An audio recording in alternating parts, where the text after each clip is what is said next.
सन्माननीय उपमुख्यमंत्री देवेंद्रजी फडणवीस साहेब यांच्या शुभ हस्ते पुरी मैदानात भाजपकडून परिवर्तन दहीहंडीचं आयोजन करण्यात आलंय। आदित्य ठाकरेंचा हा मतदारसंघ, विधानसभा निवडणुकीत आम्ही परिवर्तन घडवणार असा निर्धार भाजपने केलेला आहे। त्यामुळे परिवर्तन दहीहंडी या नावानं इथे दहीहंडी उत्सवाचं आयोजन केलं जातं। स्वतः उपमुख्यमंत्री देवेंद्र फडणवीस यांनी ही मानाची हंडी फोडलेली आहे। वरळीतल्या जांभोरी मैदान याच ठिकाणी अफजल खानाचा वध याचा देखावा सुद्धा सादर करण्यात आला।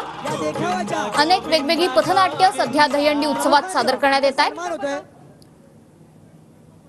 तर वरळीतल्या जांभोरी मैदानात सध्या उपमुख्यमंत्री देवेंद्र फडणवीस हजर आहेत, तर दुसरीकडे आपण बघतोय की मुख्यमंत्री एकनाथ शिंदे हे सुद्धा दहीहंडी पथकाला भेट द्यायला गेलेले आहेत।